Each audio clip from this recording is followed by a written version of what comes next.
Queridos amigos e irmãos, essa nobre tarde de sábado, iniciando para a gente aqui o nosso estudo do mês de abril. E para iniciar neste momento que nós temos para dedicar aos nossos estudos, eu gostaria de pedir ao nosso irmão Léo que fizesse a prece de abertura dos nossos estudos.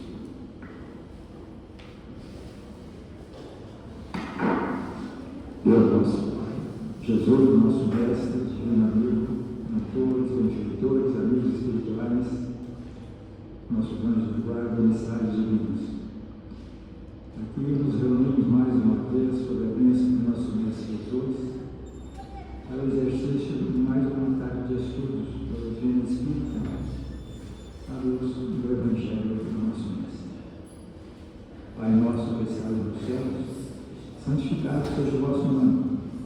Venha a nós o vosso reino, seja feita a vossa vontade, assim na terra como nos céus.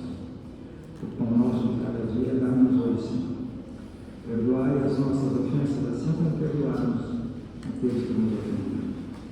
Não nos deixeis cair em novas tentações, mas livrai-nos do mal, porque teu é o reino, o poder, a majestade e a glória, para todos sempre, e assim seja.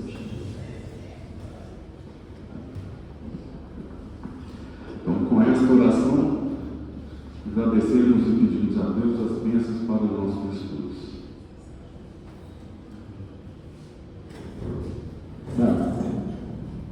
Seguindo o temário estabelecido pela casa, nós vamos dedicar o mês de abril, aos sábados, o estudo do capítulo 1.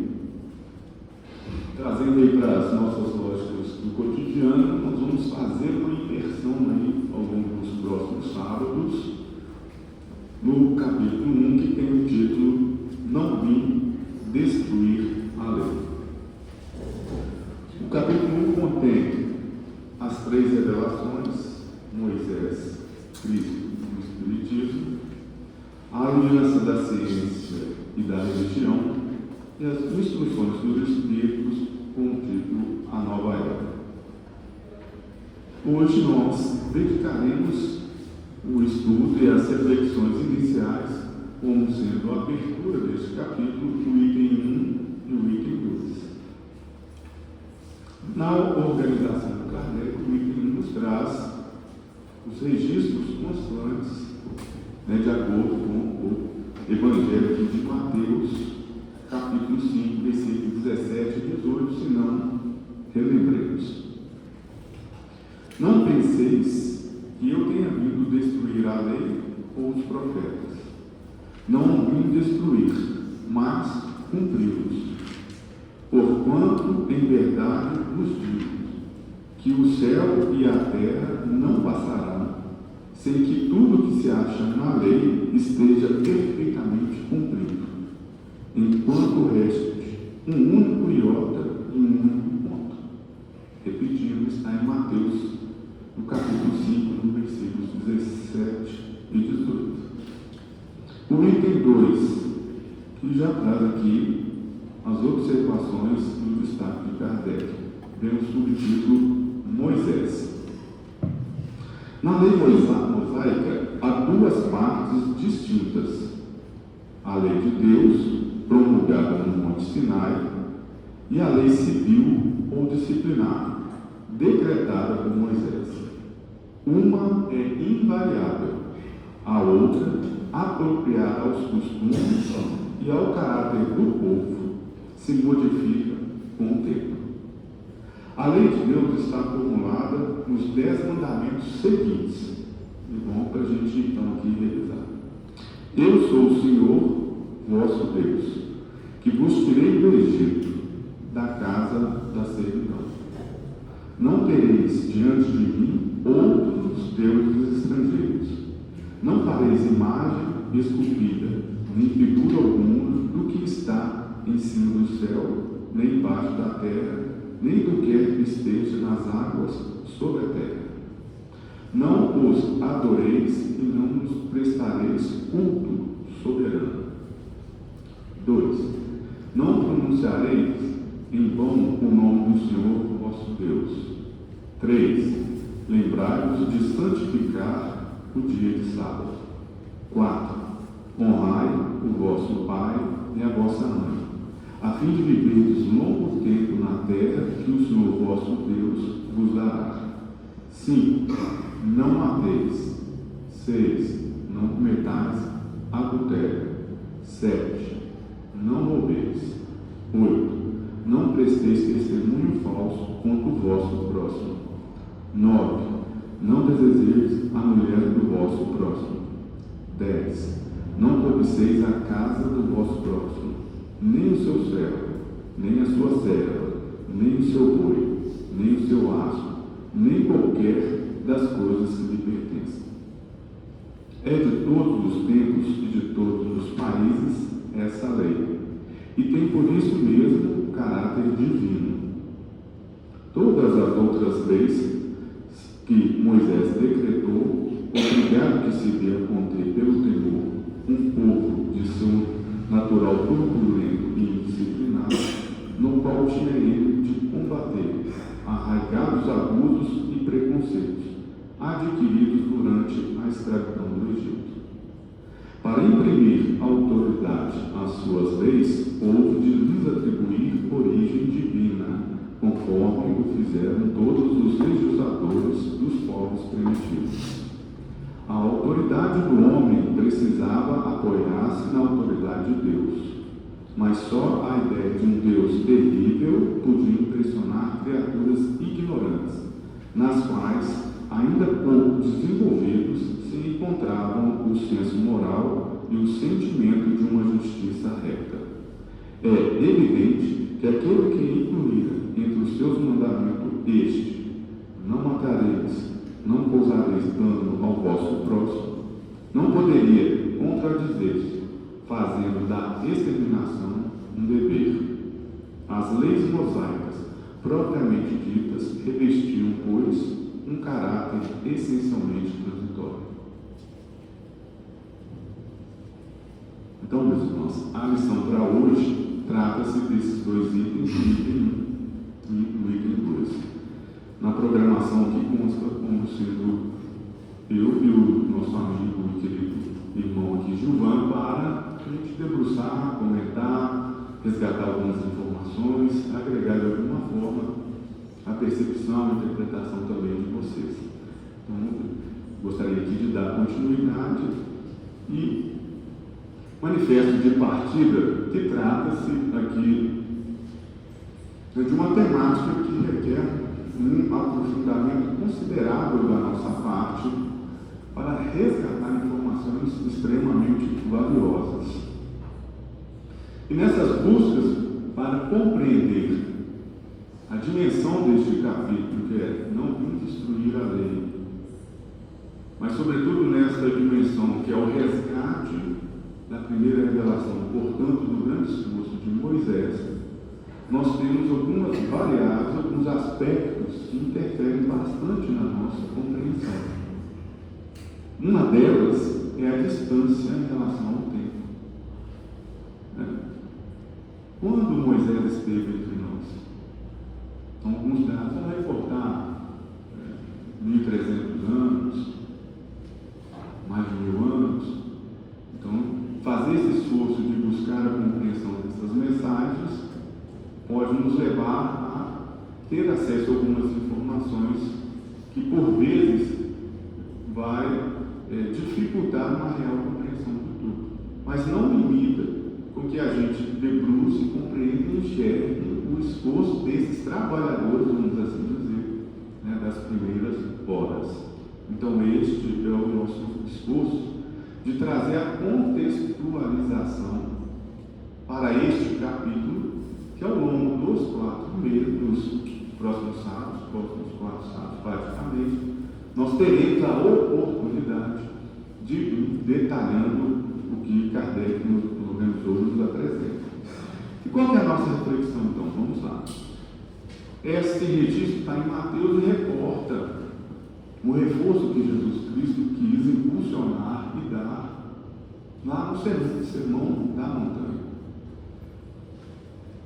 Então, essa mensagem, ou seja, não vem destruir a lei, é um reforço da mensagem de Jesus que ele quis imprimir ali para nós outros no Sermão da Montanha. E por que dessa lógica? Né? Por que desse reforço? Porque até ali, até o seu marco, um conjunto de outras leis existiam, não é verdade? E aí nós vamos relembrar do Antigo Testamento. Até ali, o povo seguia os mandamentos ou as leis mosaicas, como lido aqui anteriormente. Ele fala justamente isso para ampliar ou dar essa dimensão da confiança daqueles que estivessem ouvindo nessa dimensão. O que é posto, o que vocês praticam, o que vocês cultuam. Eu não vim destruir isso, eu vim dar um novo significado. Eu vim desenvolver isso. Agora, desta passagem, deste momento de Jesus para diante, até a gente chegar, por exemplo, no Consolador Prometido, que é o Espiritismo, que está no interior do capítulo, os nossos outros irmãos vão detalhar o que nós vamos fazer, passando dentro desses próximos minutos, antes a isso. Para quê? Para que a gente possa ir criando o que ele vai chamar aqui e coloca para a gente são essas bases de entender a força e o poder das ações que antecedem, inclusive, ao próprio Moisés. E aí nós vamos mais um pouco antes de Cristo. E nós vamos chegar na figura, por exemplo, que como a gente pega um mapa para ajudar, na figura de Abraão. Abraão foi o grande patriarca da lógica de imprimir, aí nós vamos dar um destaque, da cultura, do pensamento, de demonstrar para a gente que existe apenas um Deus. A lógica e a crença, a adoração em um Deus único.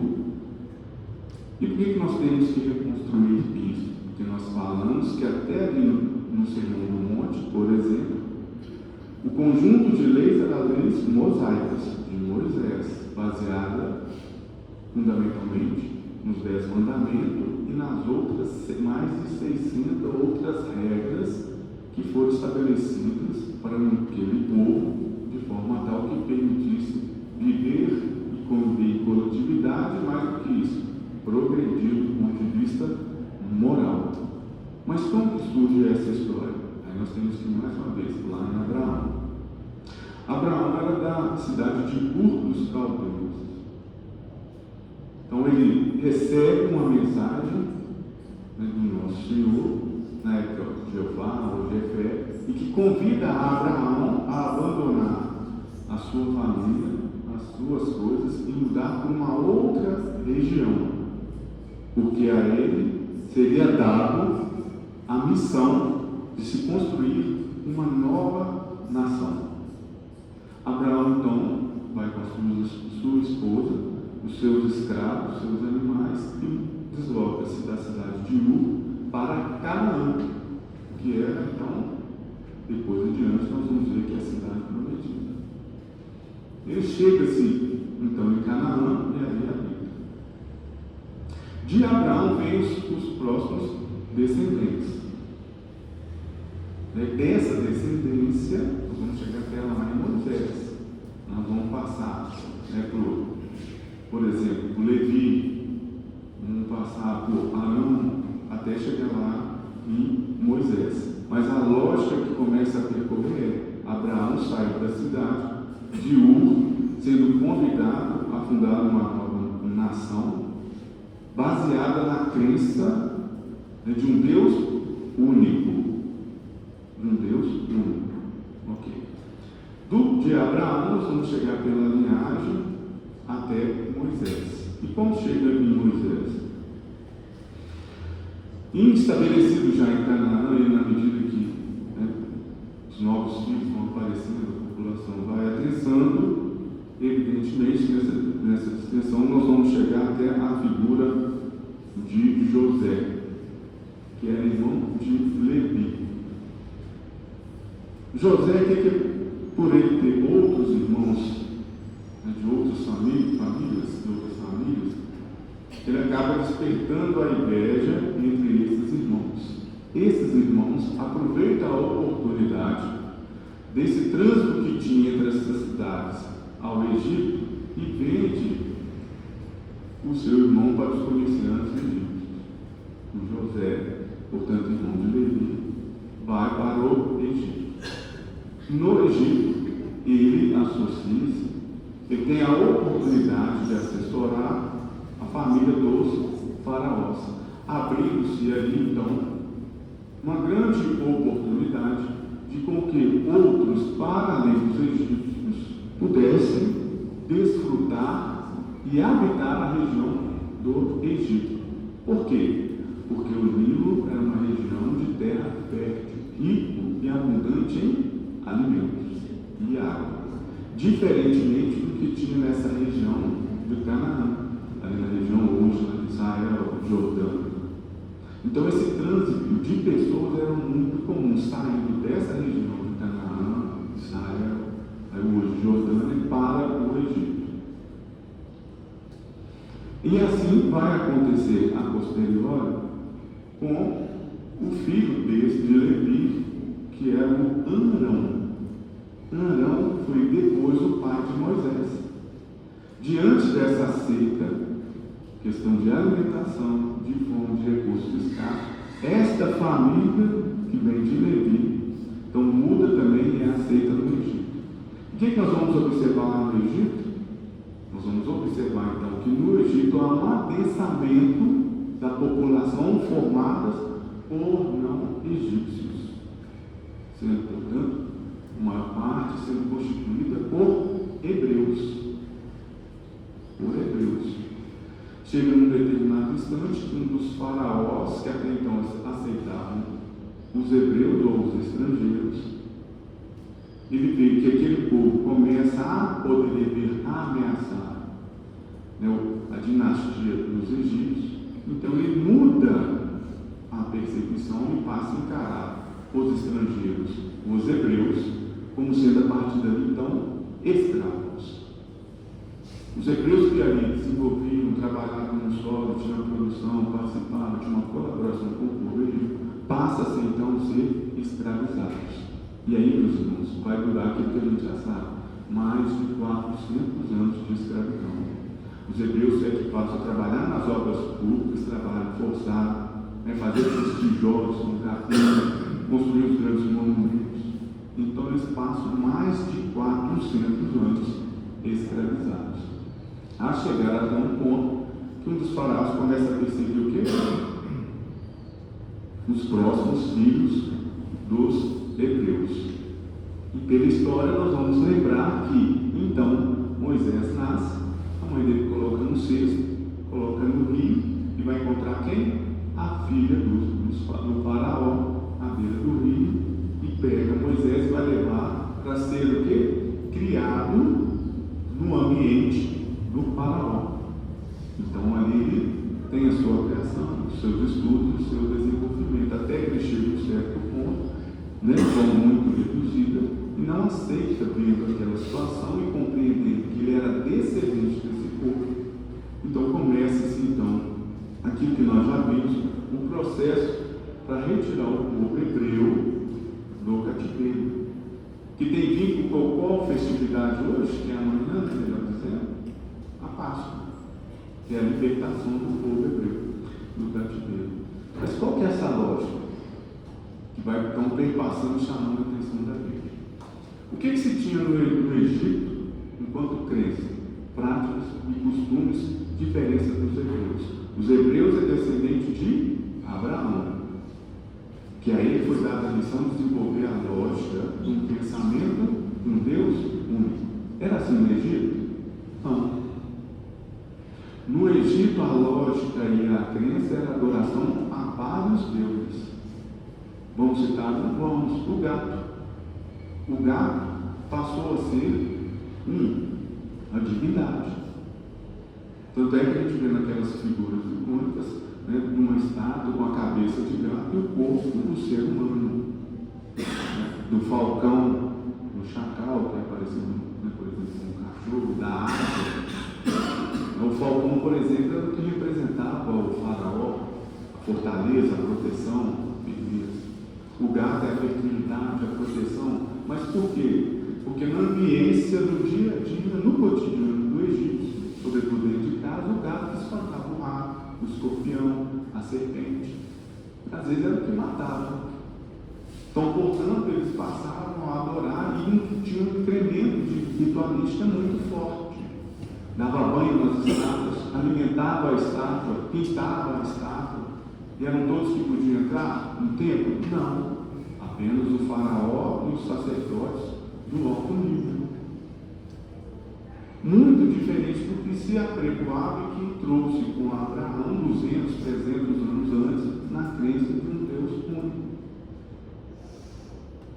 Mas o que foi surgindo com o povo hebreu? Ele foi sendo descaracterizado da crença de um Deus único e assumindo a crença ou a adoração em vários deuses. Olha que palavra que nós temos que entender: adoração. O que é adoração? É falar com ou falar para Deus, elevar o nosso pensamento ao Ser Supremo. Isso é algo inato em nós. Quando a gente contempla a natureza, a gente fica: quem criou esse mundo, né? Eu não fui. Você olha para um rio, a beleza do rio, quem criou isso? Eu não fui. E diante das tristezas, das lamentações, das intempéries, das dificuldades, então nós, vamos dizer, enquanto humanidade, sempre nos apegamos a isso, a buscar entender, esclarecer e compreender que existe sempre algo acima da gente, quer por medo ou por gratidão. Quer por medo ou por gratidão. A gente se apega a determinadas coisas. No nosso dia a dia, tem um contexto muito presente que facilita, por vezes, minimamente assim, a nossa compreensão. Quando a gente perde alguma coisa, está difícil de achar, o que a gente se apega? Ao tal de São Milhão, vou dar 3 por 1, é isso? Não é verdade? Coisa assim simples, básica, mas que por vezes, ninguém já praticou isso aí. Nossa, está difícil de achar. Eu ouvi falar, então deixa eu fazer aqui. E aí você vai e acha. Graças a Deus, São Milhão me ajudou. Agora imagine isso há 1.000, 2.000 anos atrás, gente. Se o gato me livrou de matar o meu filho porque ele espantou a serpente, então é o Deus gato, é o Deus da proteção. Nós ficamos com fome, aí vem aquela chuva, aquela tempestade, o campo arou. O Deus do trovão, o Deus da chuva. Por quê? Ele livrou de uma situação, e assim éramos nós. Mas o que tem a ver isso com Moisés? Porque este foi o grande desafio de Moisés. Pegar milhões e milhões de pessoas, conforme for os dados que a gente buscar, uns vão falar que eram 600.000 pessoas, outros vão falar que 1 milhão de pessoas, mas foi um número muito grande de pessoas que saem do Egito no momento de escravidão e vai para a lógica da travessia do deserto por 40 anos, não é isso que a gente aprendeu. Mas qual que foi o grande desafio? Como que eu vou tirar essa peste deste povo que acredita em boi, em falcão, em gato, em leão, em sol, em lua, em trovão? E eu preciso demonstrar e passar para ele que acima disso tudo existe Deus. Aquele que nos concede a vida, a compaixão, o amor, o carinho, que nos coloca no mundo de provas e expiações para testar isso tudo. Que eu não matasse, não roubarei, se não desejar as mulheres do próximo. O que é isso? Os nossos vícios, cobiça, inveja, orgulho, egoísmo. Este foi o grande desafio dele. E aí nós vamos relembrar o que vai acontecer no deserto. Aquela multidão de pessoas impregnadas por quê? Por outras lógicas, por outras crenças. Então, ali no deserto ele recebe o grande roteiro de vida que nós deveríamos seguir. E nós fizemos a leitura aqui de ponto a ponto. E por a lógica dos 10 mandamentos, não é isso? E quando após 40 dias, 40 noites no Monte Sinai, quando ele volta, o que ele encontra? O povo adorando a quem? O bezerro de ouro. Por quê? Porque eu venho na travessia, passo fome, chuva, só briga. Eu estou acostumado, porque eu trago comigo mais de 400 anos de um contexto em que eu vejo as pessoas adorando uma estátua, vendo que o gato resolveu o problema, né?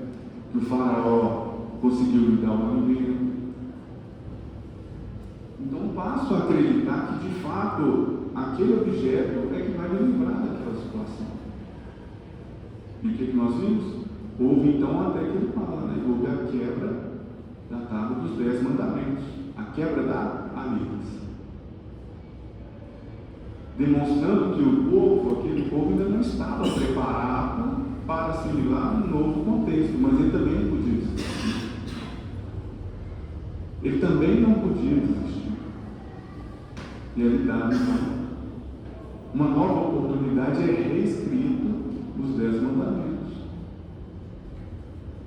Então o que a gente vê? Persistência, perseverança, mudança. O que nós estamos vendo? A saída ou a mudança da lógica de uma cultura de alimentar, né, a adoração externa por uma lógica de repensar ou de pensar a reforma íntima, né?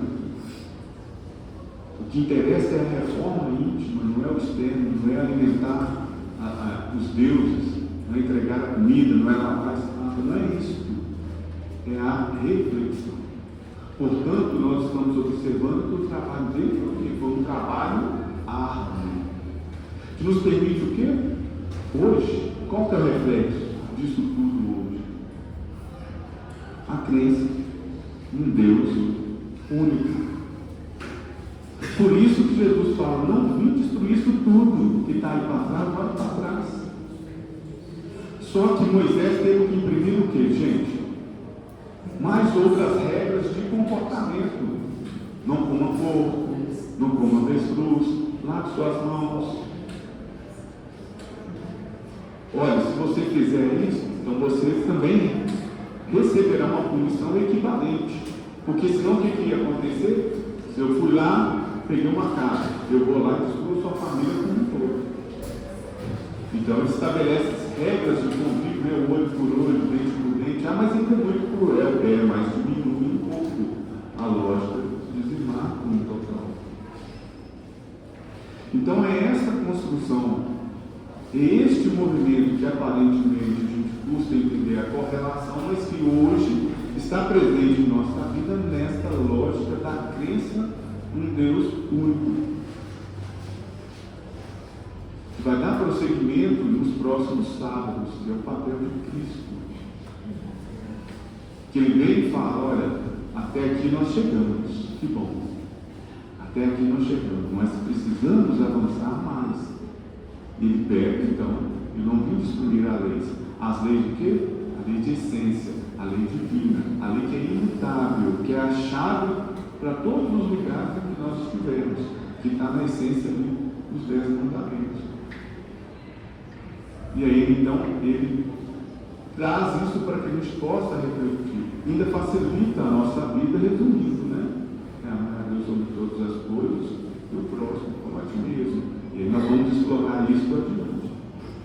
Mas o que fica para a gente é ter essa noção e essa compreensão do esforço da gente acreditar em Deus único e nas suas mensagens, que surgem para a gente a partir dos 10 mandamentos e que hoje nós temos a oportunidade de explorar, de esmiuçar, de detalhar, de trocar ideias, de trocar informações, de clarear por meio da doutrina espírita. Mas se não fosse o esforço destes trabalhadores da primeira hora, como por exemplo a gente tentou resgatar, mesmo que minimamente, o papel de Moisés, de Isaac, de Jacó, de Jeremias, de todos aqueles precursores que mantiveram o quê? Tirar essa vestimenta, essa roupa da gente querer acreditar em várias outras coisas, senão na essência de um Deus único. Por que vai fazer esse Deus único? Nos dá um norte. Se o norte é, tenha paciência, seja benevolente, se eu não acreditar neste Deus, eu vou partir para outro, que vai pregar outras coisas. Não se pode seguir a Deus e a Mamon. Então, para qual caminho eu vou escolher? Qual caminho que eu vou seguir? E aí as informações são fantásticas também de outros pontos, quando a gente avança na lógica do Espiritismo e vai compreender que na composição, na constituição do nosso orbe vieram povos de outros mundos, como os de Capela. Aí você vai entender que o próprio povo de Israel, no qual vem ali Abraão, e na sequência, está na lógica desse povo. De um povo que já teve a oportunidade de viver em outros mundos, que já tem uma percepção diferenciada, que vieram e conseguiram trazer até aqui, graças a Deus, essa lógica de um Deus único. E aí, meus irmãos, para passar a palavra que Paulo e eu vou fechar, tem alguns apontamentos que nos chamam a atenção, que dá para a gente extrair, né? Estudar o capítulo 1, que é esse que nós estamos estudando, é entender que não há ruptura na obra de Deus. E isso fica muito claro, né? E aí, esse esforço, e aí a gente começa, olha, isso tudo não há nada por acaso. Nós paramos ali em Abraão, mas antes de Abraão vieram outros, né? Vieram outros. Nós temos um documentário muito interessante, O Último Neandertal, e ali desperta os primeiros movimentos na crença da religião, onde eles cultuavam aqueles que morriam, de um espaço separado. E eu estou falando de mais de 10 mil anos antes de Cristo, por aí vai. Aí depois nós vamos entender essa lógica, vem Jesus, agora vem o Espiritismo. Não destruir a lei significa que o progresso é uma construção. E é isso que ele quis incluir, realmente. Eu não vim destruir isso que nos foi apresentado por Moisés. Eu quero ter a oportunidade de mostrar para vocês, né, para todos nós, qual que é a verdadeira ou a percepção possível. Para chegar ao telhado, ou seja, Cristo, precisamos dos alicerces, promovidos por quem? Por exemplo, por Abraão e as paredes. Foi Moisés. Moisés agiu como um mestre de escola, que impõe regras rígidas às crianças rebeldes. Jesus chegou quando a humanidade já tinha maturidade para entender que a verdadeira lei não está gravada na pedra, mas na nossa consciência. E aqui o livro dos Espíritos nos orienta nisso.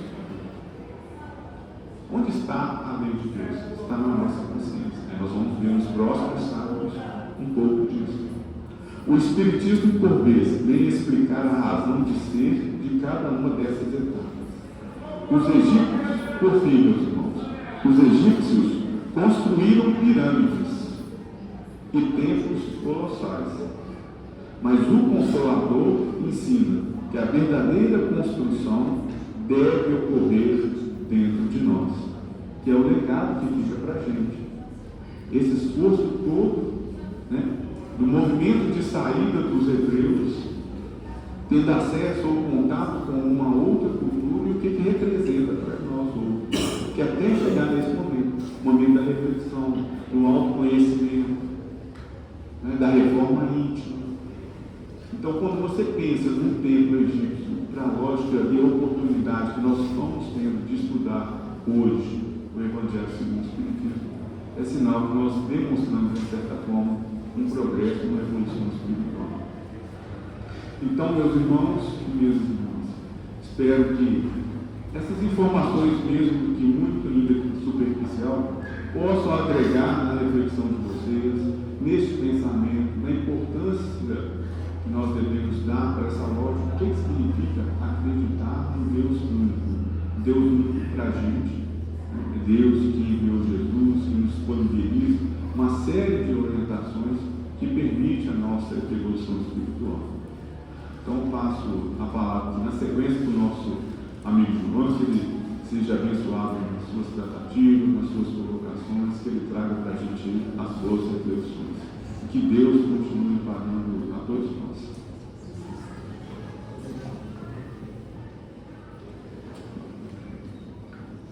Boa tarde a todos.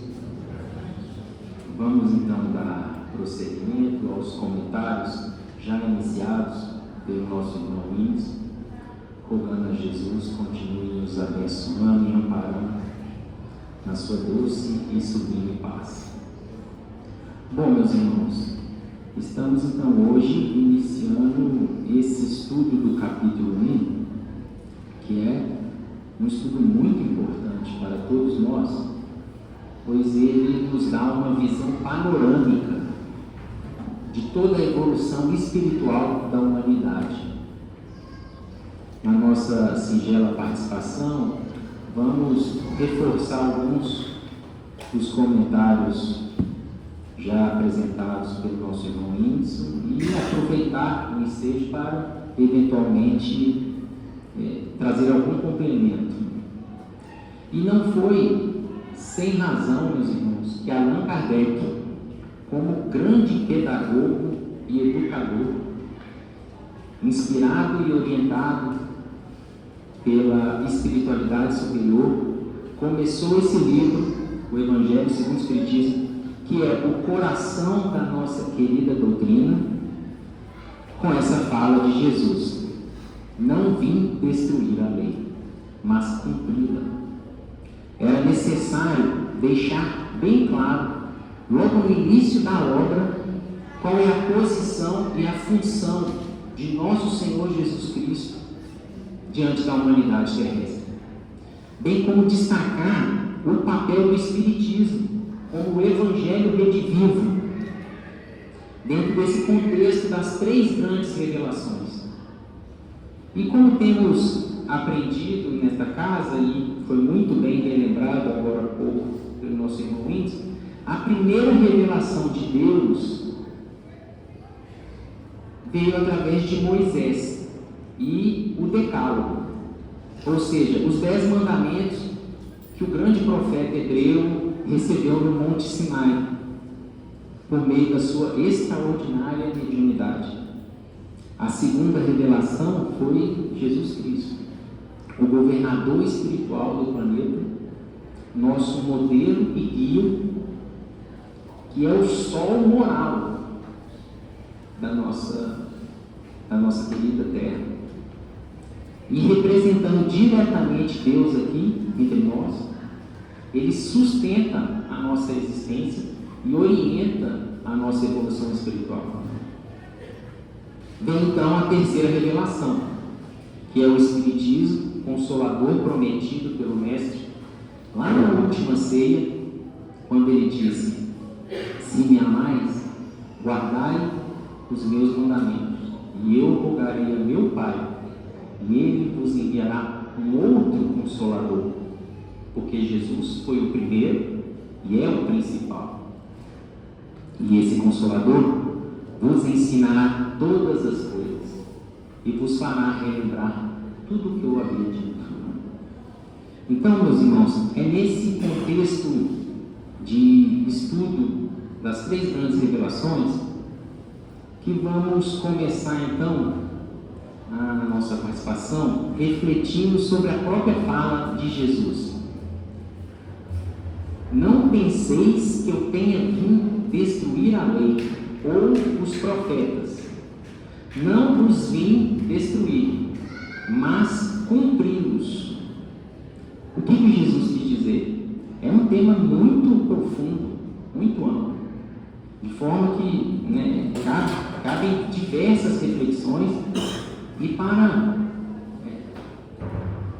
provocar de certa forma as nossas reflexões, vamos imaginar o seguinte questionamento: poderia Jesus ter falado o contrário? Em outras palavras, poderia o Mestre ter dito que mudaria a lei? Jesus poderia mudar a lei? E para responder isso, nós precisamos entender o que significa essa expressão, a lei e os profetas.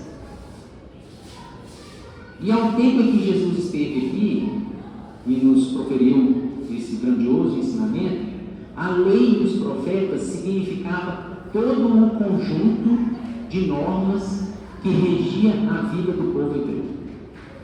E esse conjunto de normas foi estabelecido por Moisés, responsável por liderar e conduzir o povo hebreu do cativeiro do Egito até Canaã, a terra prometida a Abraão, esse grande patriarca do povo judeu, citado agora há pouco pelo nosso irmão Wilson.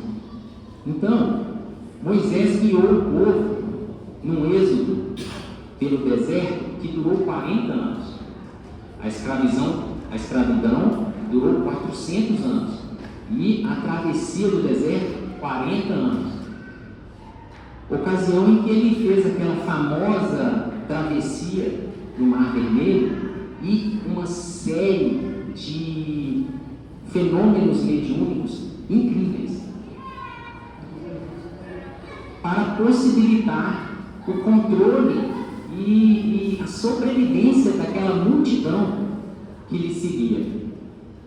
Mas o principal feito mediúnico de Moisés, com certeza, foi o recebimento do Decálogo, os 10 mandamentos da lei de Deus no Monte Sinai. Porque esses 10 mandamentos representam ainda hoje a base de toda a justiça no mundo. Mas os 10 mandamentos não foram suficientes para controlar um povo bárbaro, primitivo,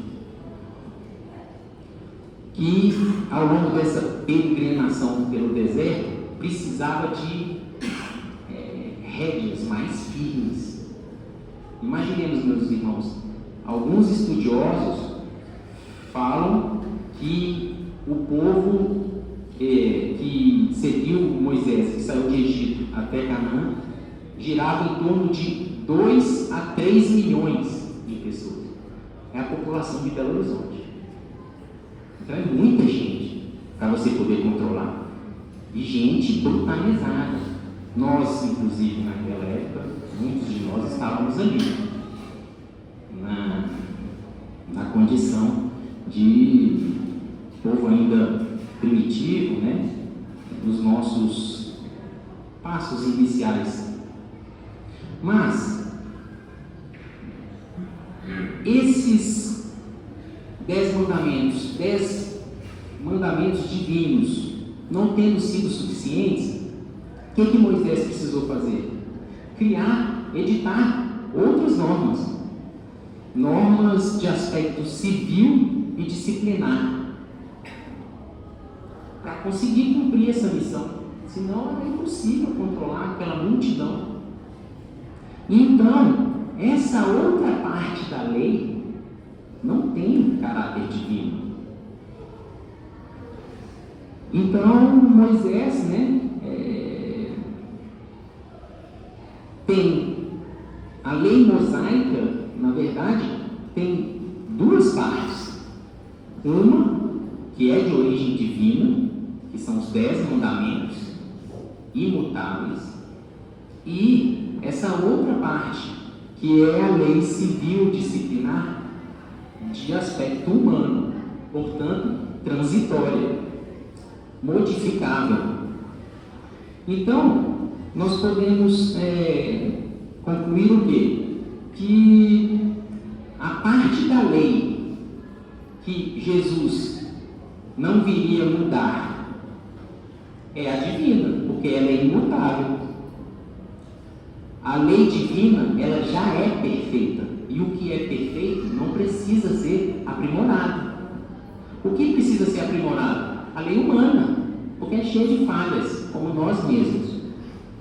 Então, Jesus não veio destruir a lei divina, ele veio cumpri-la, vivê-la em sua plenitude.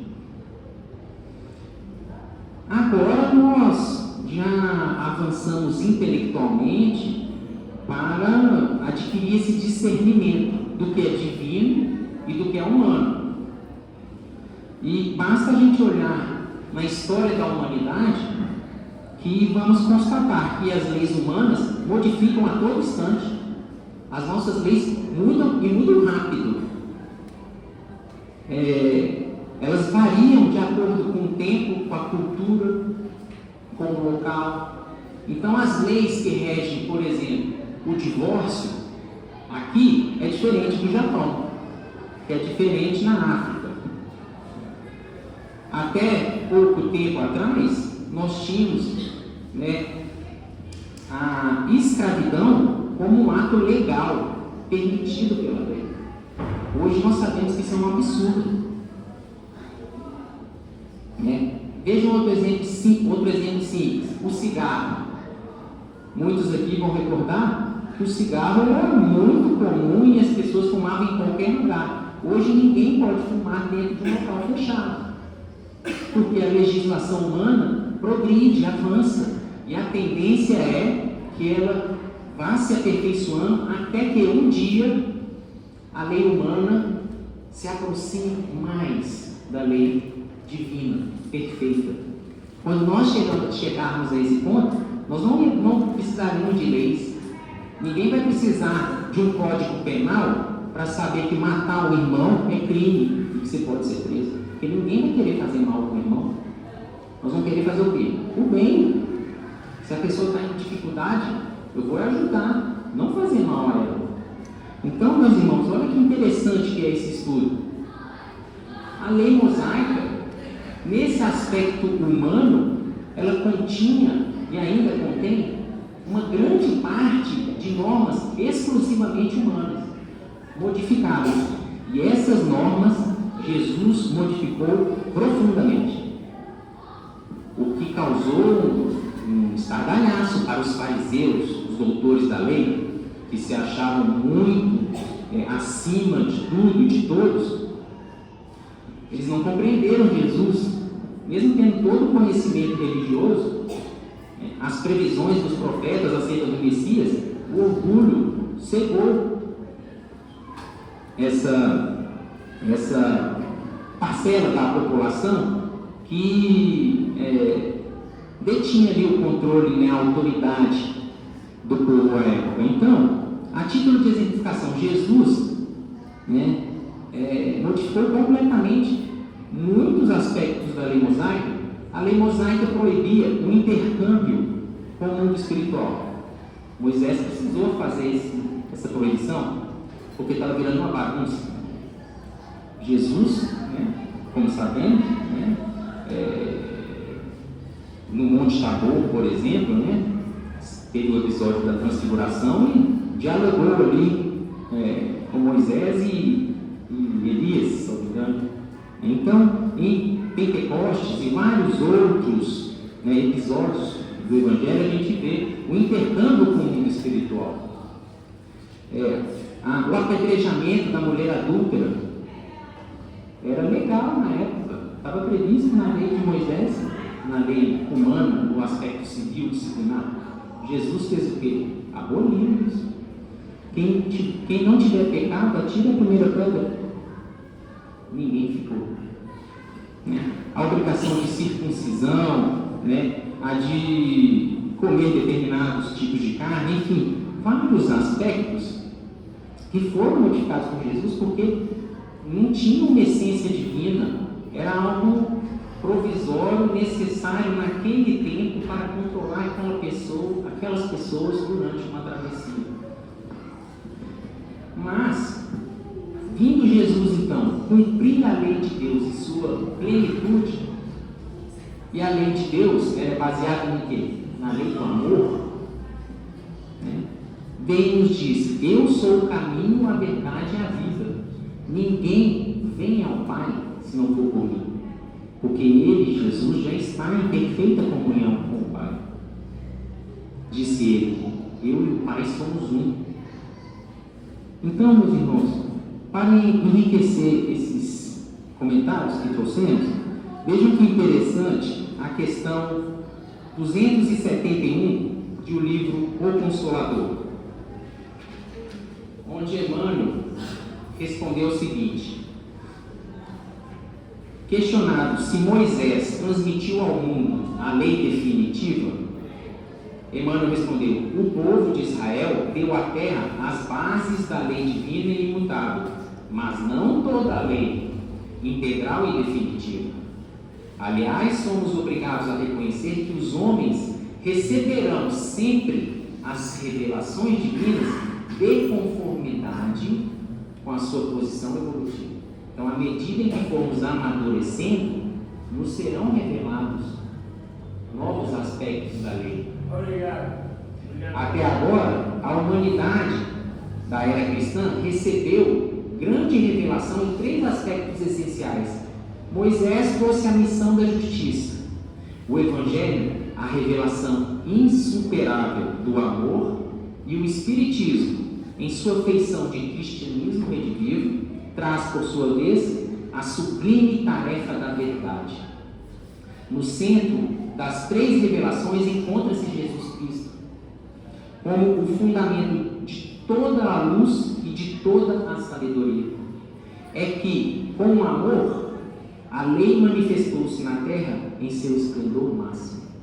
A justiça e a verdade nada mais são do que os instrumentos divinos de sua exteriorização. Com aquele Cordeiro de Deus, alma de redenção de toda a humanidade. A justiça, portanto, aplainou, ou seja, abriu os caminhos, e a verdade, consequentemente, esclarece os seus divinos ensinamentos. Então, meus irmãos, olha que interessante. Quando nós falamos em 3 revelações, e Jesus como a segunda, é bom lembrar e não termos dúvida de que, na verdade, Jesus coordena as 3, porque ele coordena todo o processo evolutivo da Terra. Tanto isso é verdade que, olha que interessante, na questão 669 dessa mesma obra, como entender a palavra do Velho Testamento quando nos diz que Deus falou a Moisés no Sinai? Aí olha o que Emmanuel nos esclarece. Estais atualmente em condições de compreender que Moisés trazia consigo as mais elevadas mediunidades, apesar de sua característica de legislador humano. É inconcebível que o grande missionário dos judeus e da humanidade pudesse ouvir o Espírito de Deus. Estais, porém, habilitados a compreender agora. Então agora, Emmanuel está nos revelando algo muito interessante. Estais habilitados a compreender agora que a lei e a base da lei e os 10 mandamentos foi ditada pelos emissários de Jesus, porquanto todos os movimentos de evolução material e espiritual do homem se processaram, como até hoje se processam sob o seu augusto e misterioso patrocínio. Então, quando se fala que Deus enviou os seus mandamentos a Moisés, na verdade são emissários assistentes de Jesus, porque Jesus coordena, Jesus representa Deus aqui na Terra, e ele que coordena toda a evolução, tanto no aspecto material quanto espiritual. Então, os missionários da ciência, da filosofia, das artes, são todos enviados de Jesus, desde os primórdios. E ele mesmo veio ter conosco aqui, né, para exemplificar o que é viver com a lei de Deus em absoluta harmonia. Então, meus irmãos, nós vamos percebendo que a verdade, ela vem se revelando aos poucos. Deus, né, espera a gente amadurecer, evoluir, para ir nos revelando a verdade, porque a verdade, se apresentada de uma vez só, ela pode cegar, é como o sol, ela pode cegar, ferir. Então, ela tem que ser revelada aos poucos, progressivamente.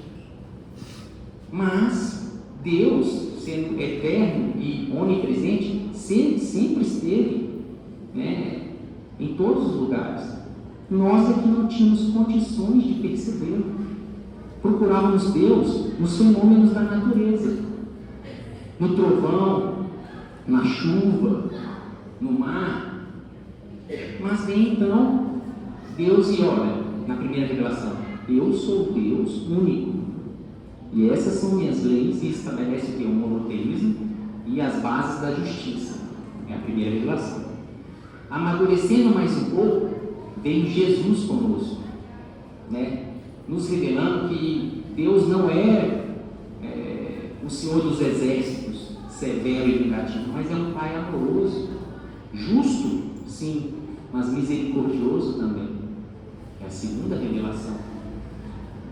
E, embora Jesus tenha vindo aqui e ensinado e exemplificado com perfeição, né, o que é viver a lei de Deus, a verdadeira lei de Deus, né, na sua essência, nós não o compreendemos, perseguimos e o crucificamos. Então, meus irmãos, né,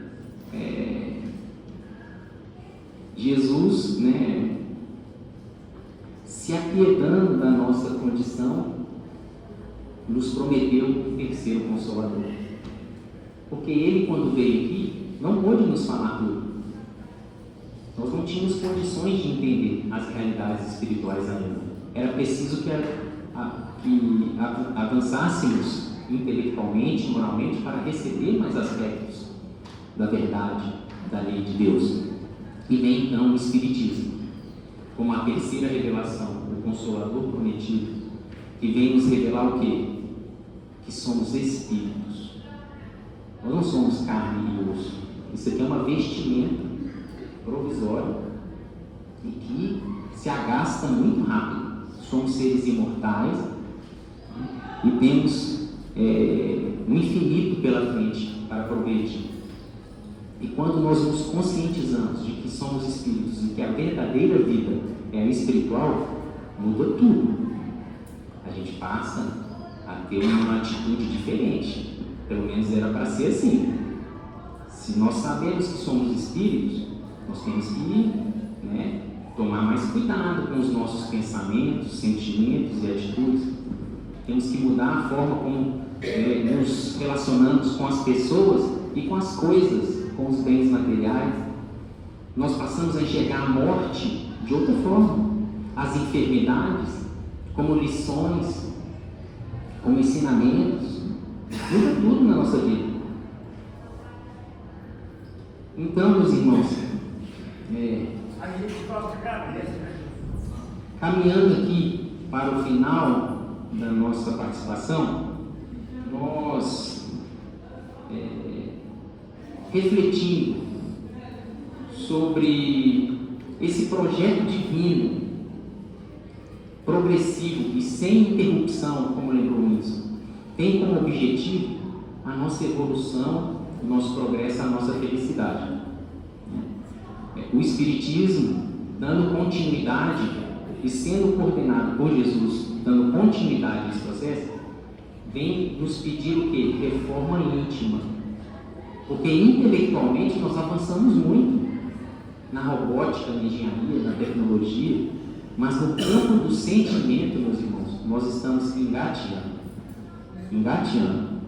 E é isso que o Espiritismo vem nos despertar, revivendo as mensagens de Jesus, esclarecendo aquilo que ele não pôde falar ou nós não conseguimos compreender, e nos chamando a ser criaturas melhores a cada dia, sobretudo pela nossa reforma íntima e pela prática da caridade. E eu trouxe uma página que eu li essa semana de André Luiz, e é uma reflexão que eu pessoalmente fiquei impactado, e espero que essa página também toque o coração de cada um de vocês. A lição se chama Examinemos a Nós Mesmos. Nela, André Luiz comenta a questão 919 de O Livro dos Espíritos, que é uma questão que fala sobre o autoconhecimento. Deixa eu ver se eu abro ela aqui. É uma questão muito importante, que volta e meia estudamos aqui, onde Allan Kardec pergunta à espiritualidade: qual o meio mais prático e eficaz que tem o homem de se melhorar e resistir à atração do mal? Um sábio na antiguidade vos disse: conhece-te a ti mesmo. E aí vem uma outra pergunta, que é a A, onde nós temos uma resposta incrível. salvo engano, de Santo Agostinho, onde ele fala desse exercício diário, né, de autoexame, de nós passarmos na nossa mente o que nós fizemos durante o dia. Na hora de dormir, a gente, o que eu poderia ter melhorado? O que eu tenho que me esforçar mais? André Luiz vem nos reviver isso nessa página. E aí, olha que interessante. Diz André Luiz: o dever do espírita cristão é tornar-se progressivamente melhor, útil a se verificar, de quando em quando, com rigoroso exame pessoal, a nossa verdadeira situação íntima. Espírita que não progride durante 3 anos consecutivos permanece estacionário. Olha aqui, ele até colocou um dado objetivo. Muitos de nós aqui já temos mais de 3 anos de doutrina espírita, né? Então ele fala, se você já tem 3 anos de espiritismo, já era para você ter melhorado significativamente. Se você não está melhorando, cuidado. E aí ele nos ajuda com as questões, as perguntas que devemos fazer a nós mesmos, nesse autoexame sincero. Olha que interessante. Testa a paciência própria. Estás mais calmo, afável e compreensivo? Cada um responde aí no seu mundo íntimo. Isso mesmo. Inquire as tuas relações na experiência doméstica. Conquistaste mais alto clima de paz dentro da casa? Investiga as atividades que te competem no templo doutrinário, aqui no solar. Colaboras com mais euforia na seara do Senhor? Observa-te nas manifestações perante os amigos. Trazes o Evangelho mais vivo nas tuas atitudes? Reflete em tua capacidade de sacrifício. Notas em ti mesmo mais ampla disposição de servir voluntariamente? Pesquisa o próprio desapego. Andas um pouco mais livre dos anseios de influência e de posses terrestres? Nós estamos um pouquinho mais desapegados? Era para estar. Usas mais intimamente os pronomes nós, nosso e nossa, e menos os determinativos eu, meu e minha? Teus instantes de tristeza ou de cólera, de raiva, surda, às vezes tão conhecidos somente por ti, estão presentemente mais raros? Nós estamos conseguindo segurar mais o temperamento, a explosão? Diminuíram-te os pequeninos remorsos ocultos no remorso da alma? Dissipaste antigos desafetos e aversões? Superastes os lapsos crônicos de desatenção e negligência? Estudas mais profundamente a doutrina que professas? Entendes melhor a função da dor? Ou vive queixando, reclamando, falando mal de Deus? Ainda cultivas alguma discreta desavença? Auxilias aos necessitados com mais abnegação? Tens orado realmente? Realmente, não só da boca para fora de forma automática. Teus ideais evoluíram? Tua fé raciocinada consolidou-se com mais segurança? Tens o verbo mais indulgente, os braços mais afetivos e as mãos mais abençoadoras? Evangelho é alegria no coração. Estás mais alegre e feliz intimamente nesses últimos 3 anos? Tudo caminha, tudo evolui. Confiramos o nosso rendimento individual com Cristo. Só pesa a existência de hoje espontaneamente, em regime de paz, para que não te vejas na obrigação de sopesá-la amanhã, sob o impacto da dor. Não te iludas. Um dia que se foi é mais uma cota de responsabilidade, mais um passo rumo à vida espiritual, mais uma oportunidade valorizada ou perdida. O tempo está passando. Interroga a consciência quanto à utilidade que vens dado ao tempo, à saúde, aos ensejos de fazer o bem que desfrutas na vida diária. Faze isso agora, enquanto te vales do corpo humano, com a possibilidade de reconsiderar diretrizes e desfazer de enganos facilmente, pois, quando passares para o lado de cá, muitas vezes será mais difícil. Então, meus irmãos, quem quiser depois buscar na internet, eu busquei na internet, não tem um livro não, então tá fácil. Pega cada uma dessa pergunta aqui, trabalha aí no seu coração e vê se estamos esforçando de verdade, né, em cada aspecto da vida para sermos pessoas melhores. Porque todo esse projeto de Deus, coordenado por Jesus, tem essa finalidade. Que o Mestre nos abençoe a todos.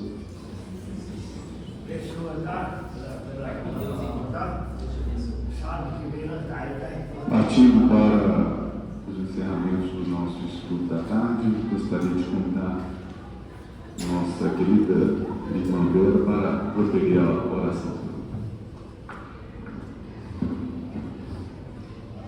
Com pensamento, o coração levado ao outro, agradecemos mais essa oportunidade de estarmos reunidos aqui nessa casa bendita, de oração, estudo e trabalho, agradecendo pelo tema da tarde, rogando ao Senhor que esse amado nos dê força, sabedoria, coragem, para continuarmos perseverando em conhecermos, estudarmos, aprendermos e apreendermos os seus ensinamentos.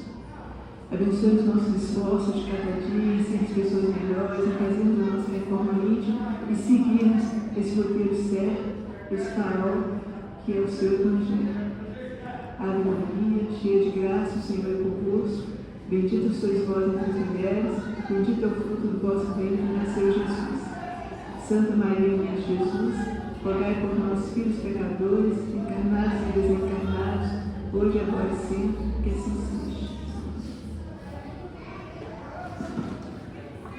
Por meio dessa oração, rogamos a Deus que nos abençoe a todos, que todos tenham um excelente sábado, um excelente domingo de boa Páscoa.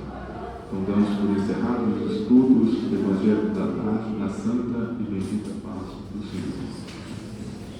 Meus irmãos, na sequência, vamos para os trabalhos de passo mais ou menos, lembrando que a feira se formará no interior do salão.